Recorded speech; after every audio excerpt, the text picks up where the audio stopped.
At a time. I'm going to ask the first speaker to come to the podium, the other two to be queued up. I'll continue with that cycle throughout. I would like to say to both sides, we can't have any outbursts. We have to run this smoothly and efficiently. We need to hold the applause and things like that. Please give everyone the respect that they deserve. Everyone's going to have their time at the podium. I'll also say that I'm pretty confident that the six of us up here are pretty familiar with the issue and pretty familiar with the facts of the matter. So if you don't feel like you need your entire 2 minutes, please feel free just to wrap it up and make room for the next speaker. We'll start with the first three. Commissioner Miller, you're recognized. Thank you, Commissioner Rice. I'm thinking now that you're not going to hear the motion first. We have public first and then the motion afterwards. Is that what you're going to do? I thought that's how it was structured in the motion, but I'm open to whatever the board's will is on that. So that is the typical practice, to have the public comment first. Legally, so long as the public comment is completed prior to any vote by the board, you've met the state law requirement. So you could do it differently, but the standard practice has been to do public comment first here and in other jurisdictions. Are you comfortable with that, Commissioner Miller? Okay. First three are going to be Pat Frank, D. Hood, and Devin Sheaves.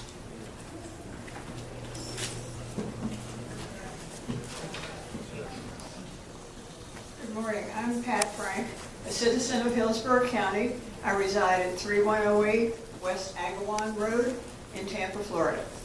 Thank you, Mr. Chairman, and good morning, Commissioners. I'm here to talk to you today about the burden of history. I moved to Florida in the 1930s. It was a very different place.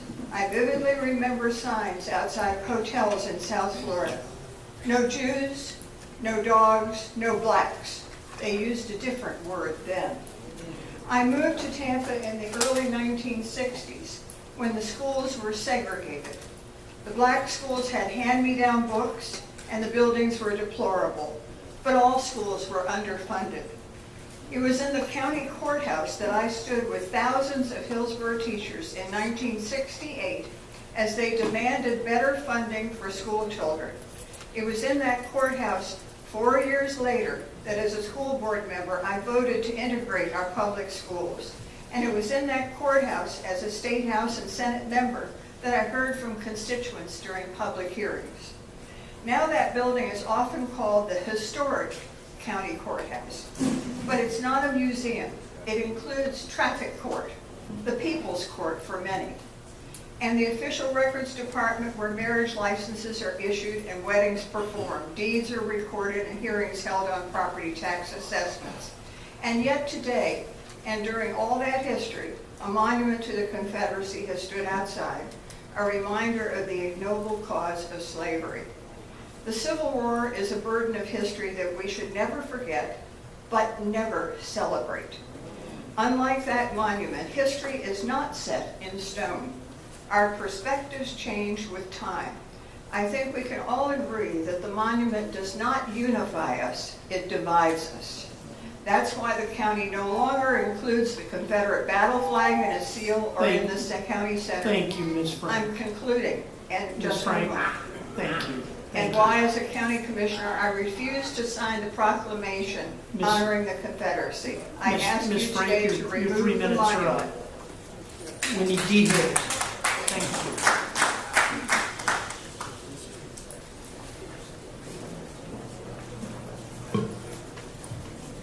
Hi, my name is Dee Hood. I live at 1002 River Drive, Southwest, Ruskin, Florida. To remove this statue doesn't whitewash history. It doesn't sweep it aside. It recognizes that this was a history of injustice. We remember that this was a time when human beings were bought and sold, chained, whipped, raped, murdered. We remember a history of deep pain and horror for Black Americans. To remove this statue shows we do remember the ideas of the Confederacy and the people denied choice and freedom. We remember the victims of those ideas. To remove the statue says we do not support or tolerate those ideas. Please stand for the justice and equality and vote to remove the statue now.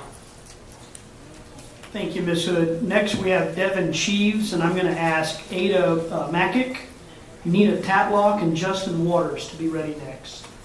Hello, Commissioners. My name is Devin Cheeves. I'm at 4023 North Armenia Avenue in Tampa.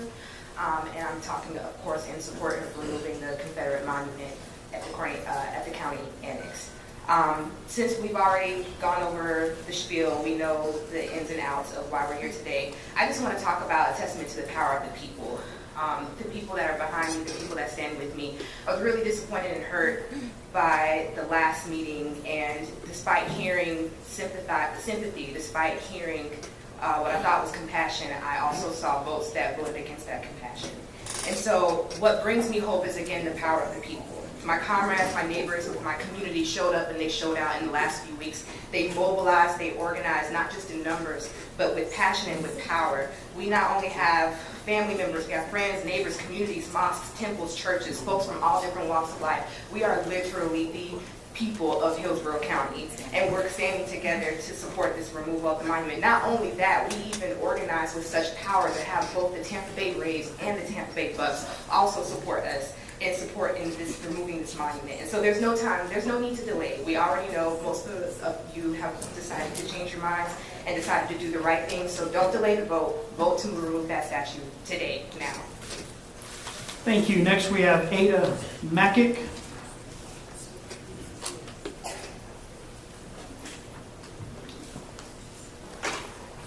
Is she downstairs? Okay, I'll come back to her after 10:45. Nina Tatlock.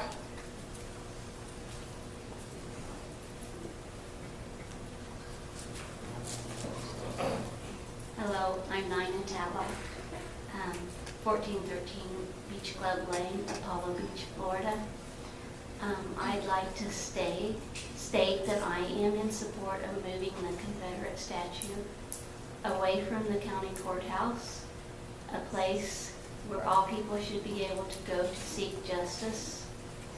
We need to show respect to all people, be they descendants of slaves or even descendants of the poor soldiers who throughout history have been asked to fight horrific wars that really protect the way of life of the most wealthy and or the slave owners. I think for justice, this statue should be respectfully moved. Thank you. Thank you. Next, we have Justin Waters, and I'm going to ask Malik Abdullah, Jay Passmore, and Andre Hill to be ready next. Thank you, Commissioners, for this opportunity to speak. My name is Justin Waters, and I'm a Tampa Bay attorney. Like many others, I have Confederate ancestors buried in Hillsborough County. I would name the cemetery, but I worry the gravestone may be damaged by young activists whose emotions have been inflamed by rhetoric who is speaking against our ancestors. If your goal is to bring unity to Hillsborough County by disparaging our Confederate ancestors, then that has not been accomplished. There's no unity in this division. The monument was not put up to glorify slavery or racial discrimination. No reasonable person would think that a monument of an injured soldier is meant to be intimidating. The monument was placed by the United Daughters of the Confederacy at a time when most of their fathers were close to death or already gone. The monument was intended to be a memory to the legacy of their fathers and the suffering they lived through during the Civil War. The monument does not glorify the Confederate cause. Rather, it humanizes the Confederate suffering. Monuments such as this one help to create reconciliation after the most painful war in U.S. history. This is a monument of remembrance and unity, and a testament to the horrors of war. The monument even says, united in the past, one in the future. Clearly, this is a Union monument. The Confederate monument stands next to a World War I, II, and Korean War memorial, and it is appropriate where it is, because it was the children of the Confederate soldiers who fought in World War I. It was the grandchildren of the Confederate soldiers who fought fascism in World War II. And it was the great-grandchildren of the Confederate soldiers who protected democracy in Korea. And today it's Southerners who disproportionately serve in the armed forces. So when you insult the Confederate veteran, you insult many generations of American veterans. The Confederate veteran deserves equal status to all other American veterans. They fought because the state of Florida called them to war. Like many veterans today at war, they hardly understood. They did their duty and served the state of Florida. Now will this same state of Florida betray them for answering the call it made 150 years ago? Thank you, Mr. Waters. Thank you. Next, we have Malik Abdullah.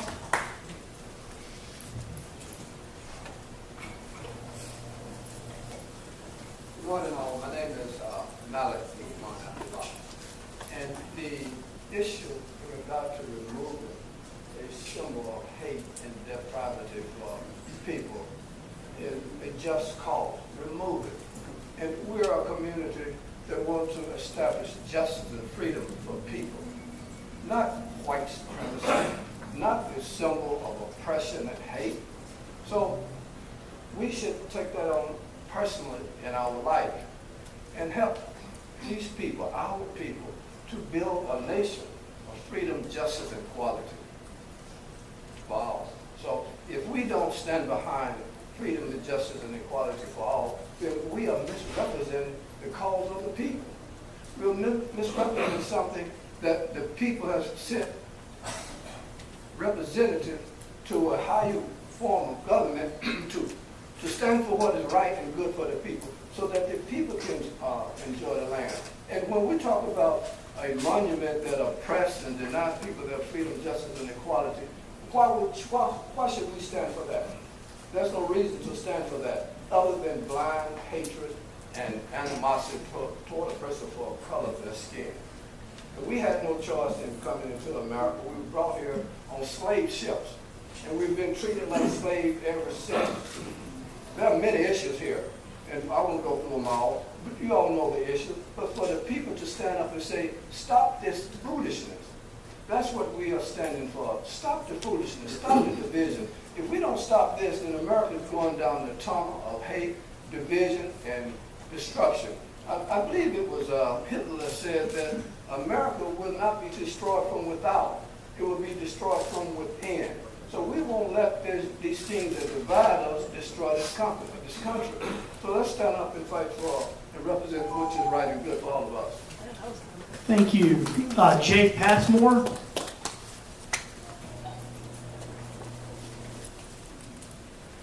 Good morning, Commissioners. Jay Passmore, Tampa, Florida, 33602. I don't want to give my address because Confederate sympathizers have been sending me hate mail and death threats online. Moving forward, this monument needs to go. This monument is about hate and a shrine to white supremacy.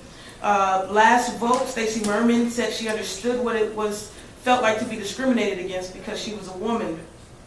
So how could you feel of shrines dedicated? How would you feel of shrines dedicated to anti-suffragists and they existed, saying that women were second-class citizens and shouldn't be allowed to vote if they were in the county square? How would you feel seeing that every day? You wanted to spend $250,000 to teach children about racism when you could use that same money to remove a monument and teach them about racism by standing up to it and doing the right thing in the face of it. In the last week of the 2016-2017 school year, Tampa Bay Tech was vandalized with racist graffiti, calling for the death of Jews and kill all niggers. This is the year 2017 where this existed. The reason these things like this happen is because racism is taught and accepted by people who are too afraid to stand up. Stand up. When you have someone like David Duke congratulating the Confederate 4 commissioners who voted to leave the monument, that says a lot of things and something that you all need to consider. Commissioner Hagan, we're calling you to do the right thing, and right now you said not one word during the last vote. You said you were a fighter for the African Americans in East Tampa. We're calling you to stand up and do the right thing. Take it down. Thank you. Thank you. Before I get to Andre Hill, it's now 10:45. I'm going to call Ada Mackick one more time. Ada Mackick here. Is she downstairs? Okay, we're going to pass over her and move to Andre Hill. I'm going to ask Sydney Eastman, Michael Cardwell, and Jason Eames to be ready next. Good morning, Commissioners. My name is Andre Hill. I live at 1240 Ray Charles Boulevard. This continued manipulation and division of our people, I mean, the commissioners that voted for this had to know this was going to continue to stimulate hate and division among the American people. This is an initiative that's used by a particular party to encourage votes on their behalf, supporting an agenda for the elitist 1%ers. So technically, my Confederate Americans, you're being pimped by the elitist 1%ers. So this issue should not have gone to waste any more tax funds or have us come down here again to confront this particular issue. What we should be voting on and focusing on is affordable housing and transportation. Remove this statute. Thank you. Thank you, sir. Next, we have Sidney Eastman.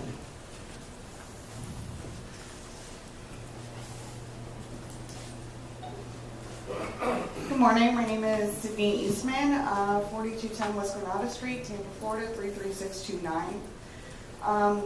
I'm in favor of removing the Confederate monument. On June 22nd, 2017, Tampa was embarrassed before the whole nation when our county commission voted to keep the racist monument to the Confederacy, despite massive public demand to remove it. This is the second time we've gained national coverage this year, and the first time was for arresting volunteers for feeding the homeless. After hours of passionate debate, the outcome was a vote on the wrong side of history, to keep a statue that was erected as a symbol of hate standing on public land. There are no two sides about this issue. The statue is racist. As elected officials, you're obligated to understand the impact you have on your community. We've all heard the quote of the keynote speaker in the 1911 dedication ceremony of this monument. The South detests and despises all who in any manner encourage social equality with an ignorant and inferior race. The sole purpose of this monument was to uphold segregation and threaten anyone who dared to challenge it. As cities across the South have taken their monuments to the Confederacy down, I was certain my county, Hillsborough, would do the same thing. We blew it the first time, but we have an opportunity to do the right thing today.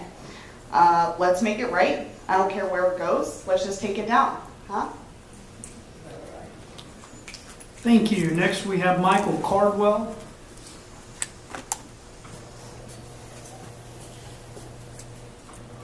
Michael Cardwell II, 1906, Plantation Key Circle, apartment 203, Brandon, Florida, 33511.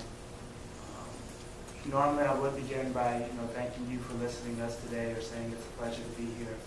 But I work overnight, 10-hour shifts, and quite frankly, it's a shame that I have to be here today to explain to 7 grown men and women who want to know better that a courthouse is no place for a statue commemorating racism and slavery.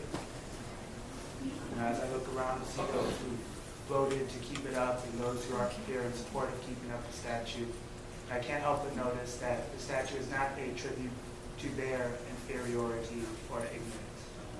I have no doubt that if the speaker at the dedication said that white people were devils and commemorated it to their wickedness, then absolutely you would vote no to keep the statue up, that you would vote to remove it.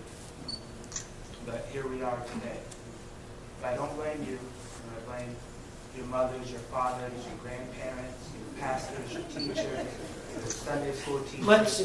Let's stop the clock for a moment. I'm going to say to both sides, we cannot have any outbursts, okay? Everyone is going to have their time at the podium, uninterrupted. It's going to be peaceful. Go ahead. But apparently nobody taught you that you ought to do unto others as you would have them do unto you. If you have half as much respect for the black residents of this county as you do for yourself, there should be a unanimous vote to remove the statue. If you don't have respect for us, then at least pretend to have respect for the founding fathers. Just 2 weeks ago, we celebrated the Declaration of Independence. Thomas Jefferson, most blessed of the patriarchs, said of slavery, even though he was a practitioner, that it was blasphemy and tyranny and treason against God and the law of nature. If our founding fathers believed that people's natural position in the state of equality. Thank you, Mr. Cardwell. Next, we have Jason Eames, and I'm going to ask Zulema Ramos, Michael Anderson, and Marc Rodriguez to be ready next.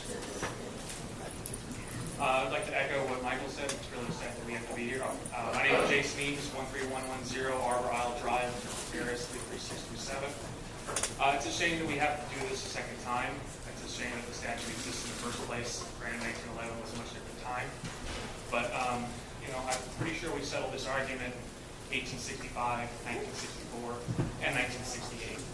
So it's time we do it permanently here in Hillsborough County. I don't think anybody that is for moving the monument is suggesting we forget history. Because if we do, we're doomed to repeat it. But memorializing something so horrible as slavery on the steps of a public building needs to stop. So, justice delayed is justice denied. Vote today to remove the monument. Thank you. Thank you, sir. Next, we have Zlema Ramos.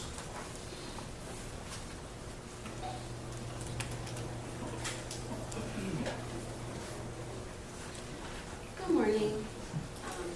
Thank you for hearing me today. First, I would just like to start with a few words from a writer at the Washington Post. She states, the issues come down to this simple proposition. The government should not honor people whose principal claim to fame is that they fought a bloody war in defense of the evil institution of slavery. Ultimately, the case for removing Confederate monuments is the same as the case for removing the Confederate flag from public spaces of honor, and the case for renaming sites such as the Jefferson Davis Highway. You don't have to take my word for the centrality of slavery to the Confederate cause, or even the word of the overwhelming majority of Civil War historians. Take that of Confederate President Jefferson Davis himself, who unequivocally stated in 1861 that the cause of his state secession was that, he quote, in quotes, he had heard proclaimed a theory that all men are created free and equal, and this made the basis of an attack upon his social institutions, and the sacred Declaration of Independence had been invoked to maintain the position of the equality of the races, or that of Davis's vice president, Alexander Stephens, who famously avowed that slavery was the immediate cause of the late rupture and present revolution, and that protecting it was the cornerstone of the new Confederate government.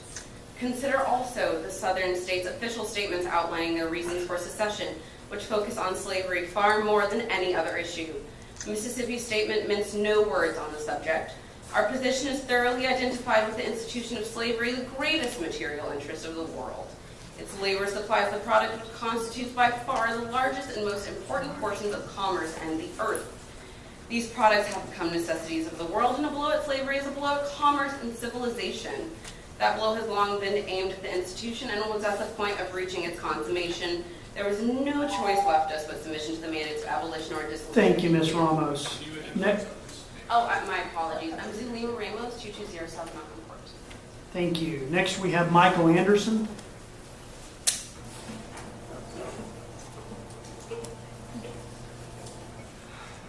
Hi, everybody. My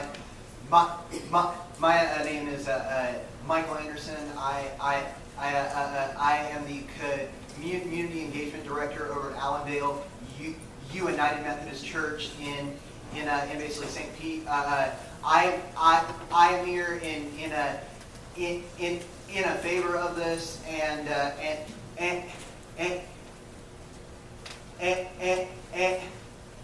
am basically angry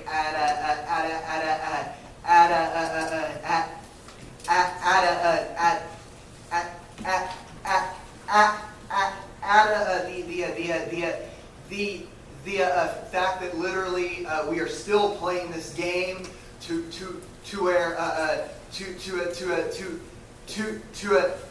where we are going to be sitting here and listening to people's trauma and people's hurt over our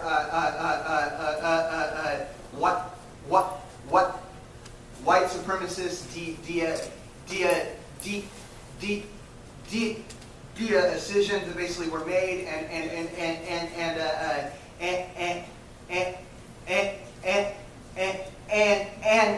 are continuing to be made, and personally I'm sick of it. Please change your vote. Please vote.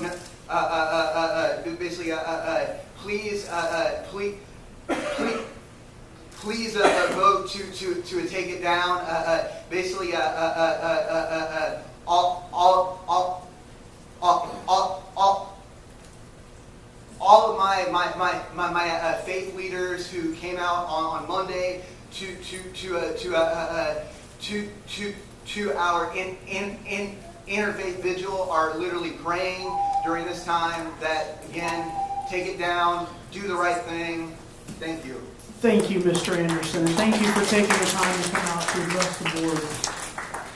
Next, we have Marc Rodriguez, and I'm going to ask Tony Daniel, Paul Vaccaro, and Phil Compton to be ready next. Good morning, Commissioners. I want to thank Commissioner Miller for your leadership on this issue. I want to thank Commissioner Higginbotham and Commissioner Kemp for your votes and for being on the right side of history. And I want to thank Commissioner Merman, if the reports are true, for having a change of heart and a change of mind. And I hope you follow through with that here today with action and with a vote. And again, I sincerely thank you. We don't need to prolong this anymore. As one of the speakers mentioned before me, as Martin Luther King Jr. said, justice delayed is justice denied. There's no reason to drag this out. We have a cemetery that has offered to take it. We have a private individual who has offered to donate a lot of money towards the cost of moving it. We have the president of the Daughters of the Confederacy who said it's time for it to not be where it is. We have the Bucks, we have the Rays, we have the mayor, the city council, and countless residents of Tampa and of Hillsborough who have demonstrated their desire to see this shrine to white supremacy move. And so I kindly and respectfully ask you to do the right thing here today. We are not trying to erase history. That monument and the plaque that's next to it are revisionist history. They're one point of view, and they're the wrong point of view. They're the point of view that lost, and they're the point of view who put up monuments like that and dusted off the Confederate battle flag and brought it down from the attic in the time of Reconstruction and in the time of the Civil Rights Movement to intimidate black people and people of color and to try to hold on to their idea of white supremacy. We are not living in those days anymore. This is the 21st century Hillsborough County, and I ask you to act upon that. Thank you very much. Sorry, Marc Rodriguez, 5126 North Florida, Tampa. Thank you, Mr. Rodriguez. Next, we have Tony Daniel.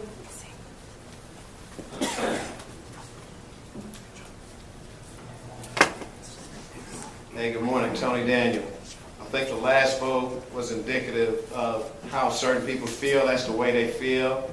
They're disrespectful. They have a certain kind of hate towards African people. They have a hate towards people in general.